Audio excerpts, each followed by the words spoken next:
भाई अमेरिका के अंदर का मामला है, आप समझिएगा।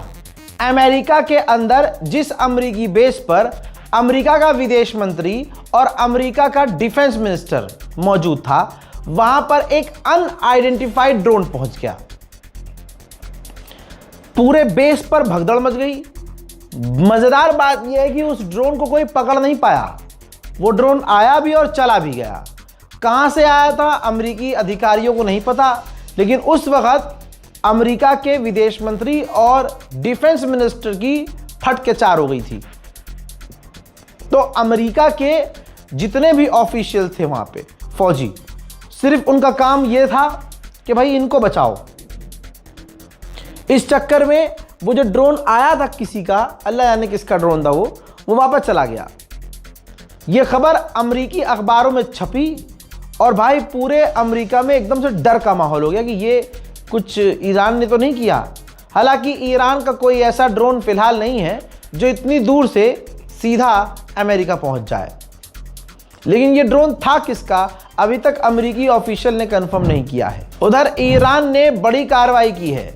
वो जो प्रदर्शन चल रहे थे, गद्दारों वाले प्रदर्शन ईरान के अंदर इस जंग से पहले, उनमें से 3 लोगों को ईरान ने प्रदर्शन में पकड़ा था।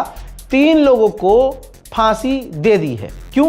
क्योंकि उस प्रदर्शन के दौरान उन ईरानी 3 गद्दारों ने ईरान के पुलिसकर्मियों का कत्ल किया था। साबित हुआ, लट पड़े तो सब बताया और अब उन्हें तीनों को फांसी पर लटका दिया गया। हजरात, उधर रशिया के फुल मौज है। अब साउथ कोरिया रशिया से बात कर रहा है रूस से तेल लेने के लिए। इस पूरे मिडिल ईस्ट वॉर में रशिया की बल्ले बल्ले है। जहां पूरी दुनिया डर रही है कि ईरान के साथ आगे क्या होगा, हमें भी दिल में खौफ आ रहा है। ये मोहब्बत है भाई, टेलीप्रॉम थोड़ी ना है यहाँ। इमोशन के साथ पत्रकारिता करता हूं मैं। तो आप सोचिए, सबके दिमाग में ये बात आ रही है कि ईरान के लोगों को डर नहीं लगा। मोहब्बत में ही तो डर रहा है आदमी। मोहब्बत में तो जब माँ अपने बेटे से कहती है, बेटा कितना ही बहादुर हो, माँ अपने बच्चे से कहती है बेटा अपना ध्यान रखना, बेटा घर के अंदर रहना, बेटा कहीं जा रहे हो तो ज़्यादा इस तरह की हरकत न करना कि खतरा पैदा हो। इसका मतलब ये नहीं है कि माँ बेटे को डरपोक कह रही है। जाहिलो, माँ बेटे को डरपोक नहीं, मोहब्बत में कह रही है। तो ये जो भारत की जनता और भारत के मुसलमान ये कह रहे हैं कि ईरान की आवाम डर नहीं रही, ईरान की आवाम घर के, ये मोहब्बत में कह रही है।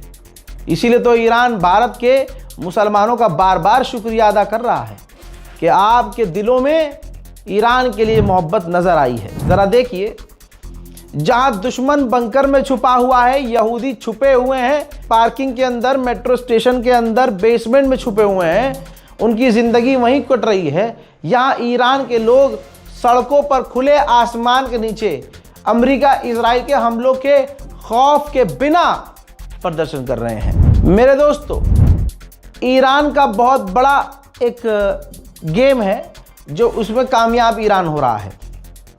दोस्तों, ओमान और ईरान के अंडर आता है ये स्ट्रेट ऑफ हॉर्मूज।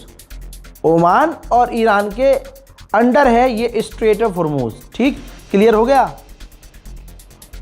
ओमान का भी है, ईरान का भी है, लेकिन ओमान ईरान से बात कर रहा है कि आप हमारे टैंकरों को यहां से निकलने दें, इसकी हम पूरी कीमत आपको देंगे। यानी एक टैंकर पर आप जो फीस लेना चाहते हो हमसे पैसे लो और हमें निकलने दो। अब आपको बता दूं कि ईरान ऑफिशियली प्लानिंग कर रहा है, रूल बना रहा है कि सिर्फ ओमान नहीं, पूरी दुनिया के टैंकरों को निकलने देंगे, लेकिन उसके लिए हम लेंगे फीस। जैसे टोल होता है ऐसे हम लेंगे फीस। ऐसा नहीं सिर्फ इंडिया के जहाज, नहीं, ओमान खुद कह रहा है भाई हम फीस देंगे, हमें हमारे जहाज को निकलने दो। तो कुल मिला के ईरान अच्छी कमाई करने का प्लान बना रहा है। अब तक ये, अच्छा, ईरान के ऑफिशियल कल ही बोल चुके हैं कि अब जंग के बाद भी ये जो स्ट्रेट ऑफ हॉर्मूज है पहले जैसा नहीं रहेगा।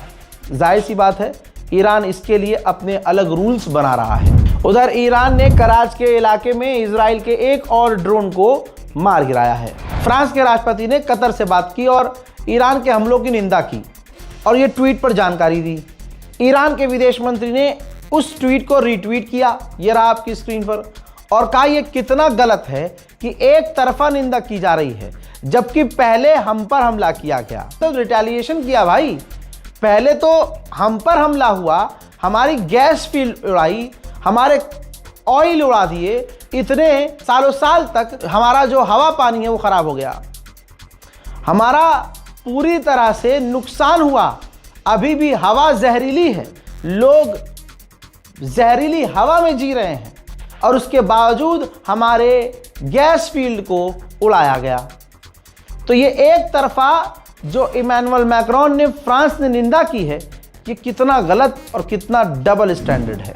हजरात, मिडिल ईस्ट में, बल्कि यूं कहूं ईरान के खिलाफ अमेरिका अब तक के अपने सबसे खतरनाक बमों और हथियारों का इस्तेमाल कर रहा है। मिडिल ईस्ट के अंदर एक खतरनाक परमाणु बॉम्बर जैसा दिखने वाला अमेरिकी ड्रोन दिख रहा है, जिसका मॉडल है RQ-180। ये बिल्कुल परमाणु बॉम्बर की तरह है, बिल्कुल परमाणु बॉम्बर की तरह। और अमेरिका इस अपने सबसे एडवांस ड्रोन को ईरान के खिलाफ इस्तेमाल कर रहा है। बेल्जियम के प्रधानमंत्री ने भी डोनाल्ड ट्रंप को झटका देते हुए अपने इंटरव्यू में सीधी सीधी 2 टुक में सारी बात खत्म कर दी। उन्होंने कहा कि इस मामले में हम यूरोपियन साथियों के साथ हैं, ये जंग हमने शुरू नहीं की, ना हम इस जंग में कूदेंगे, ना ये जंग हमारी है, अमेरिका ने ये जंग शुरू की है, हम किसी भी तरह से जंग के पक्ष में नहीं हैं। अगर देखा जाए तो ईरान के टॉप लीडरशिप को इजराइल शहीद कर चुका है। आप देखिए, चाहे शहीद खामनाई हो, चाहे अली लारीजानी हो, secretary of supreme national council, चाहे अली शमखानी हो, डिफेंस काउंसिल के सेक्रेटरी, चाहे अजीज़ नसरीजादे हो, मिनिस्टर ऑफ डिफेंस, चाहे इस्माइल खतीब हो, minister of intelligence, Abdul Rahim Mousavi, chief general staff of arm force, Mohammad Pakpour, commander of ground forces, Ghulam Reza Soleimani, commander of Basij force. ये एक ऐसी leadership थी जिसने Iran को बिल्कुल बांध के रखा हुआ था। ठीक, इन सबको निशाना बनाकर इजराइल ने शहीद किया है। सवाल यह है कि क्या इन किसी की शहादत पर एक देश के लीडर का, एक देश के लीडरों को, टॉप लीडरों को कत्ल करना चुन चुन कर, इसकी क्या निंदा किसी मुस्लिम देश ने की? नहीं की। पेंटागन ने व्हाइट हाउस से $200 बिलियन मांगा है इस जंग के लिए। उस आर्टिकल को ईरान के विदेश मंत्री ने रिट्वीट किया और कहा कि जो आम अमेरिकी लोग हैं वो अपनी सरकार का शुक्रिया अदा कर सकते हैं कि आपका पैसा इजराइल की जंग में भर कर लगाया जा रहा है।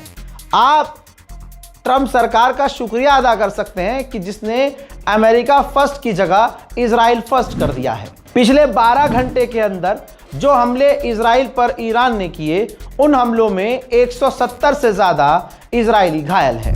हजरात, अमेरिका के काउंटर टेररिज्म का जो चीफ था, जिसने रिजाइन दिया, जो भाई आप सुनिए, आप समझिए वो क्या कह रहे हैं। जो कैंट ने कहा कि अब मुझे आतंकवादी कह दिया जाएगा, गद्दार कहा जाएगा, लेकिन मुझे कोई फर्क नहीं पड़ता।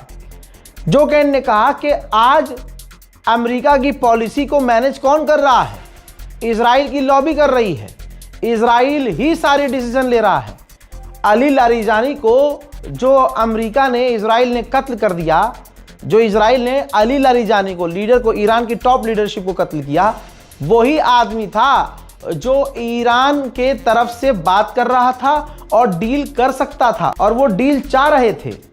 अली लारीजानी डील चाह रहे थे और बात चल रही थी और बहुत पॉजिटिव मैनर में हो रही थी। जो कैंट ने आगे ये भी बताया कि जो एडवाइजर था डोनाल्ड ट्रंप का, बहुत जो करीबी, जो मना कर रहा था डोनाल्ड ट्रंप को कि इजराइल के साथ जंग में नहीं कूदना है, ईरान पर अटैक नहीं करना है, खुफिया तरीके से उसकी मौत हो गई। लेकिन डोनाल्ड ट्रंप ने कहा कि इसकी जांच नहीं करना, और जांच नहीं करने दी गई। उसे मारा किसने आज तक? इतने टॉप ऑफिशियल को किसी को पता नहीं है।